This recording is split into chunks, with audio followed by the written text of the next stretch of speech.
Hey guys, welcome back to my channel. My name is Chrissy. I am so excited for today's tutorial. Today we are going to be using Hocus Pocus, which is a beautiful glitter that we just recently added to the shop, Sugar and Spice. By the time this video goes up, it'll most likely be out of stock, but don't worry, we're going to be doing a restock on September 7th, so stay tuned. So as you can see, I've already went in and prepped the base of the tumbler. The tumbler that we're using today is our Pudgy mug, and you can also find that in Sugar and Spice, which will be listed down below. The spray paint that I use is the Rich Gloss Plum. It's a Krylon 2x paint and primer. So now I'm just going to go ahead and sprinkle that glitter all over the base of the tumbler, minus the bottom. For today's tutorial, I am not going to be glittering the bottom of this tumbler because we will be covering that with spray paint. So here you can see I'm just glittering it. Make sure you get nice, good coverage, and don't forget to get your handle.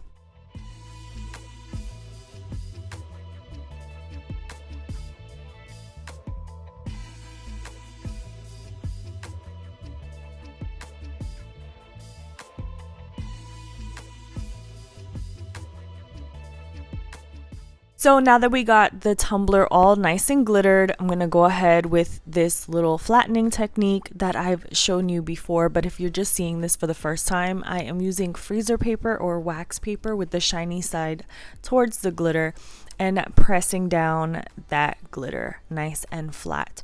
Now you can use your finger for this. I just feel like the paper is more effective, especially with the coating on the paper. Prevents the glitter from getting stuck onto the glove or coming up. Just feel like it really helps with pressing all that glitter flat. Of course, underneath the handle, I go in with my finger just to press those glitters down. I love to do this with my chunkier cut glitter. It just makes for a smoother surface for your resin to go over, and no more pesky glitter pieces sticking up. And it saves you a lot of time and a lot of resin. So you're gonna notice after I pressed all this glitter down in the next clip here, when we apply our resin, it's going to be super smooth and really covered with just one coat of resin. So also do not forget to clean off the rim a little bit, and also make sure that the glitter on your handle is flattened as well.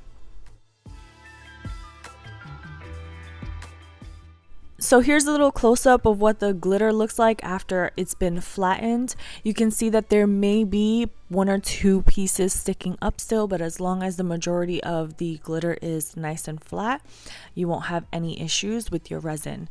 Now here in this next clip is when I applied the resin. I used the Facet from Counterculture. This is one coat of resin here, and you can see that there's barely any pieces sticking up, maybe one or two like I mentioned before, but it is completely smooth. So now we're going to go ahead and jump in and apply our spray paint. Here I'm just showing you guys how smooth the resin finish is, and again, this is just with one coat, so flattening that glitter really does wonders. So we're going to go in with two spray paints for this technique. And the first one we're going to go in is with a flat black, and then we're going to go over that with a flat white. You do want to make sure that you let each coat dry before you go in with the next. Make sure you shake up your spray paint really well, and then we're going to go ahead and focus on the center of this cup. Now, you can tape off the backside of your cup, you can tape off your handle if you don't want to get any residue of the spray paint. I just kind of go right on in and then clean it up after I'm done spray painting. So here I'm just spray painting the black on the front part. We're just focusing on the front half of this tumbler right now. And you can see I'm going in with short bursts of that black spray paint. So originally I was going to do 3 layers of spray paint, and in this next clip you're going to see that it's actually spray painted purple over the black. However, after I applied this white spray paint over that purple and started to clean up the tumbler. I didn't like how it was coming out, so I just cleaned it all off completely. And then I ended up respray painting it with just the black and the white. So that's why you saw that purple on top of there. But I ended up cleaning that off, like I said, and not using the purple. So that's why I only showed you the black and white cans and not the purple cans, but the spray paint is the same. So you're just going to go ahead and spray paint the black like I showed you, and then spray paint over it with the white. So here you can see that's just the 2 layers, like I said, the black and the white. So now we're going to go ahead and start cleaning off the spray paint. Now you want to use acetone, and I'm using 100% acetone here on a rag to start cleaning off the rim of the tumbler. But we are going to alternate between our acetone and alcohol. Acetone is going to help you remove your spray paint, which is what I'm doing right now. And then the alcohol is going to help cleaning off that black residue from the spray paint that may get onto the white. So I actually tend to like my geodes a little bit more worn out looking.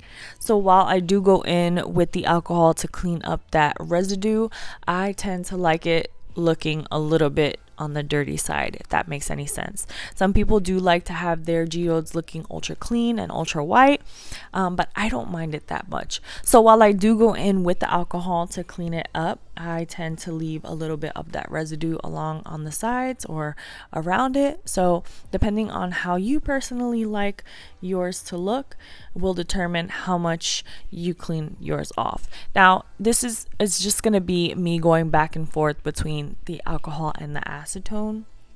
So I will be fast forwarding through a lot of this, but you will see the entire process just to see how I do it. So the rag that I'm using right now is the one that is with the alcohol. So this is the one that I'm going to be using to clear off that residue like I mentioned before.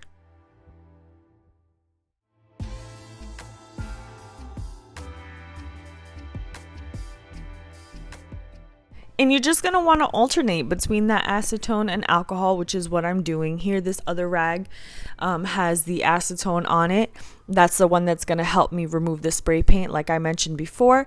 Right now I'm going in on the handle just to clean off all that residue. You can see just how easy it comes off. Honestly, I mean, you can go ahead and tape it off to avoid doing this part, but the acetone cleans off the spray paint so well that I just don't want to waste my tape for that. But again, that's up to you. So again, just going in and clearing off that spray paint on the back side of the tumbler as well and around the handle.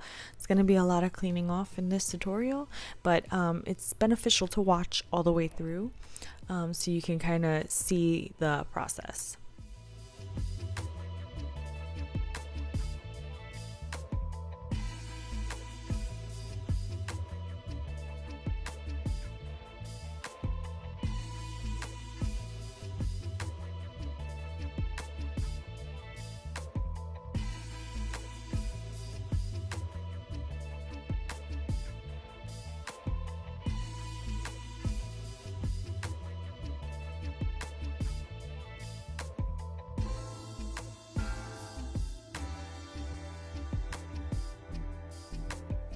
You're going to notice that I like to clean up around the frame of the spray paint. I do the top rim, the bottom, and the sides first before I go in to really do that rustic, worn out look.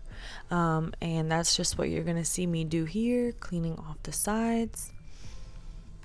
And I did speed it up just so that we can move through this part quickly, but you can also see what I'm doing. Now you can see how I'm moving in between that acetone and alcohol. Now I'm going in with the alcohol just to clean up that dark spray paint a little bit, but again, I do not remove it fully.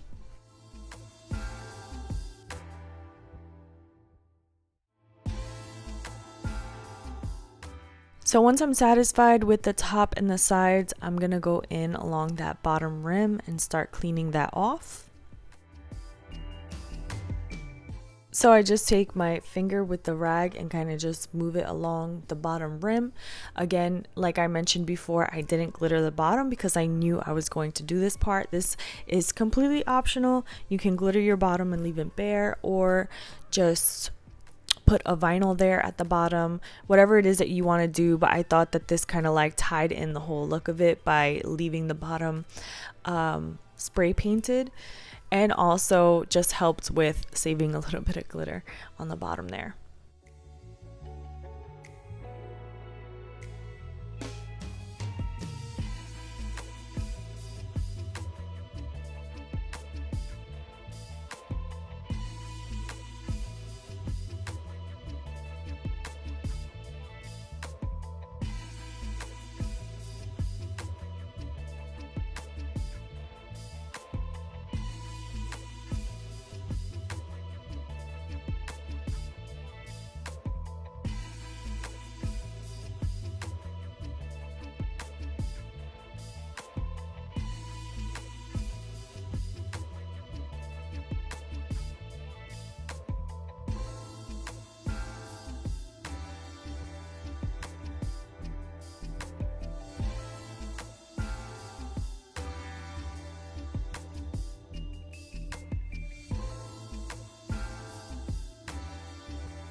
So now that we got the frame of this spray paint how I want it, I'm going to go in with the tip of my finger and start really distressing in this spray paint. I kind of wrap the rag around the tip of my finger and put that in with the acetone, and then I'm just slowly pushing the spray paint up and removing that color. Because we went in with like a two-tone spray paint, we have the black underneath. It kind of looks like burnt paper, like if you put fire to a paper and how it burns, that kind of is what it reminds me of. So I'm trying to like simulate here what a piece of paper burnt would kind of look like without the lines. So not only do I like to distress the edges, but I also like to do some distressing on the inside of that spray paint. So you can see here that I'm taking my finger and just creating little spaces, little holes, just so that the glitter can peek through on the inside as well. This part is a little extra that I like to do. You don't have to do this part. I just think that it looks really cool, and I like how you can see the glitter through that also. But you can leave it blank, or you can create more holes, distress it a little bit more, however you like. So now I'm going in with like my last cleanup with alcohol. You really want to make sure that you get in there really well. If you don't, the acetone can create like streaky and fogginess, and if you resin over that, it won't look clear. So make sure you clean up your resin and your spray paint really well. Make sure it's not foggy or streaky. So I went ahead and created this file in Cricut Design Space and cut it out. Here I want to show you guys a little trick that I learned and I wanted to share with you guys because it makes applying final designs on your tumblers so easy. So here I'm just weeding out the letters.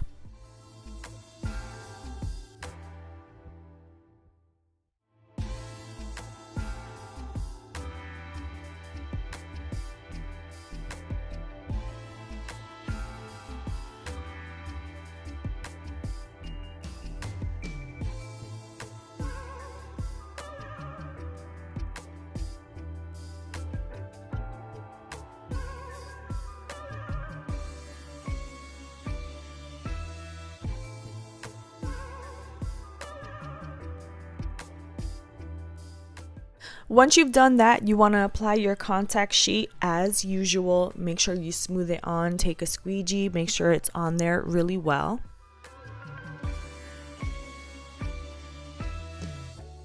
So once you have on your contact sheet really well, I'm going to take a scissor and just trim it up a bit.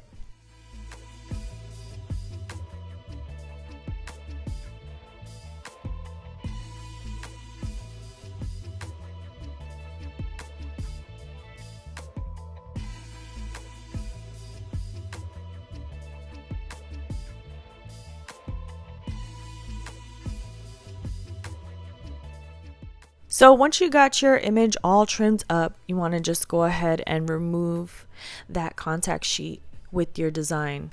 Now is the little trick I wanted to show you. You're going to go ahead and cut that backing sheet in half.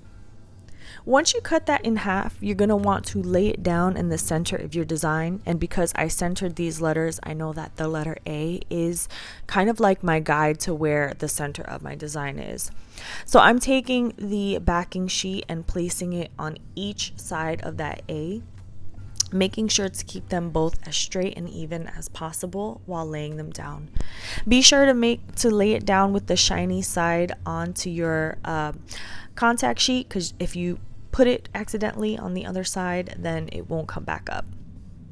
Once you have that on there, now it's going to be really easy to center your design. You can see exactly where the center of your design is. The A is exposed, and you can lay it down super easy, and it prevents the rest of your lettering or design from laying down before you're ready. So once I have it right where I want it, I'm going to go ahead and smooth that center down, and then remove one backing at a time to smooth all that out and get it laid down right where I want it. Now, because I have a curved surface, I'm using my fingers to sort of flatten that out. You'll notice that some of the letters do wrinkle. I think it's that S down there that wrinkles up a little bit, but no worries. If you move slow, it can be fixed, and you'll see exactly what I do to kind of unwrinkle that.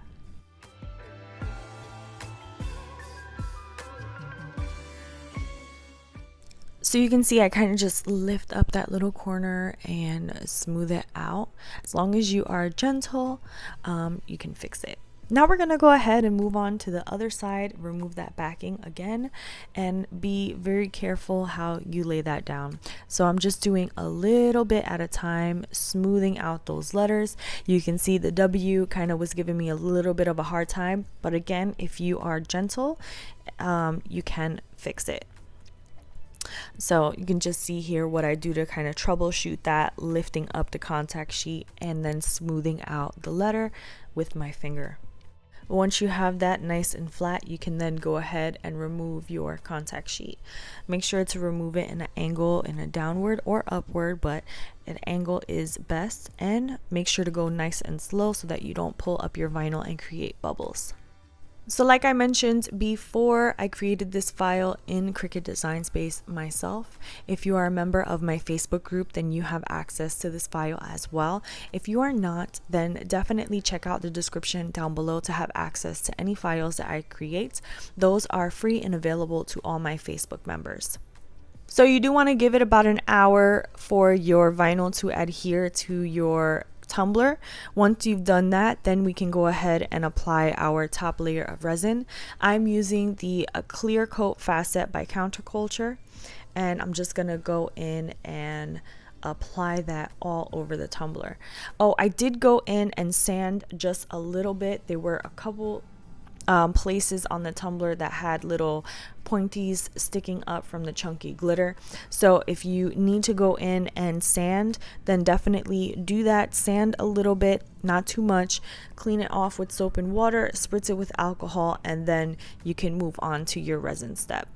Of course, Counterculture does not recommend using ultra clear facet as a final layer.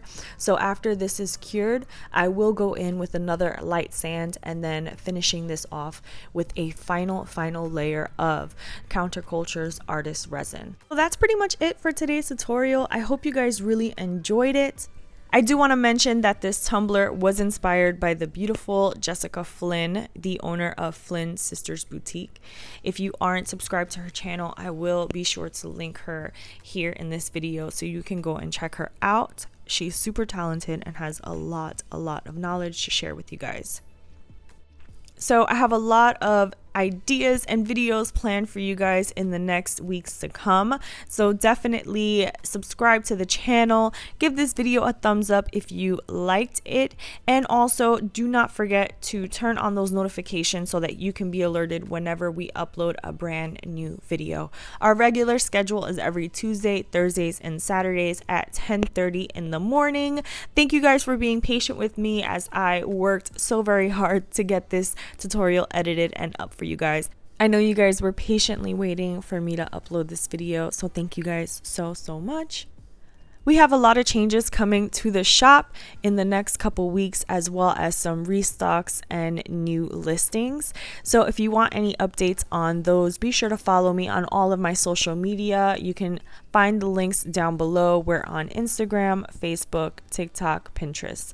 And we also have an exclusive membership coming to YouTube that will give you access to a bunch of amazing new things, such as business shout outs, early access to our website, and also monthly glitter boxes. I hope you guys enjoyed this tutorial again, and I will see you and talk to you in our next video. Bye guys.